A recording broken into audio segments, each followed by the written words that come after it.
आज हम red plus यानी REDD प्लस को समझेंगे। सबसे पहले जानते हैं कि REDD जोड़ क्या है। REDD प्लस का पूरा नाम है reducing emissions from deforestation and forest degradation. ये एक वैश्विक तंत्र है जिसका उद्देश्य वनों से होने वाले कार्बन उत्सर्जन को कम करना है। इसे संयुक्त राष्ट्र जलवायु परिवर्तन रूपरेखा अभिसमय यानी UNFCCC के अंतर्गत विकसित किया गया है। इसका मुख्य उद्देश्य वन संरक्षण के माध्यम से जलवायु परिवर्तन शमन यानी क्लाइमेट चेंज मिटिगेशन को बढ़ावा देना है।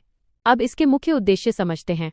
वनों की कटाई को कम करना, वनों के क्षरण को रोकना, फॉरेस्ट कार्बन स्टॉक्स का संरक्षण करना, सतत वन प्रबंधन को बढ़ावा देना तथा कार्बन सिक्वेस्ट्रेशन यानी वनों द्वारा कार्बन अवशोषण की क्षमता बढ़ाना इसके प्रमुख लक्ष्य हैं। अब बात करते हैं REDD प्लस के अंतर्गत होने वाली गतिविधियों की।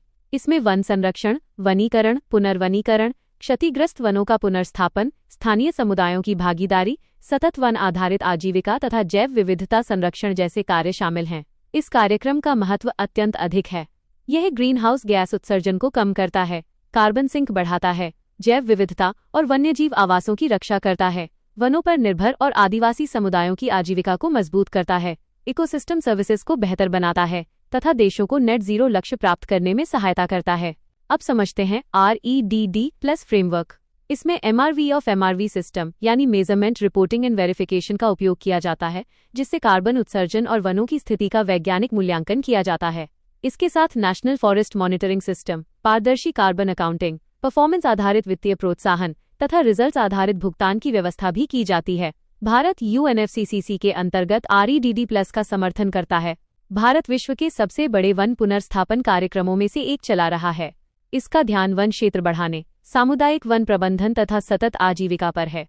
भारत के वन देश की जलवायु प्रतिबद्धताओं और नेट जीरो लक्ष्य को पूरा करने में महत्वपूर्ण भूमिका निभाते हैं। भारत सरकार ने इस दिशा में कई महत्वपूर्ण पहले शुरू की हैं। इनमें national REDD plus strategy, green India mission, national afforestation programme, compensatory afforestation fund management and planning authority यानी CAMPA, national mission for sustainable agriculture, forest survey of India द्वारा India state of forest report के माध्यम से वनों की निगरानी तथा joint forest management को बढ़ावा देना शामिल है।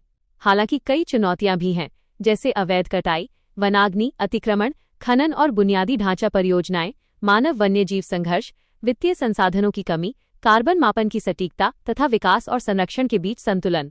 आगे का रास्ता है स्थानीय समुदायों की भागीदारी बढ़ाना, वन शासन को मजबूत करना, बड़े स्तर पर वनीकरण, क्लाइमेट फाइनेंस को बढ़ावा देना, रिमोट सेंसिंग और GIS आधारित निगरानी अपनाना, आदिवासी अधिकारों की रक्षा करना तथा अंतर्राष्ट्रीय सहयोग को और मजबूत बनाना।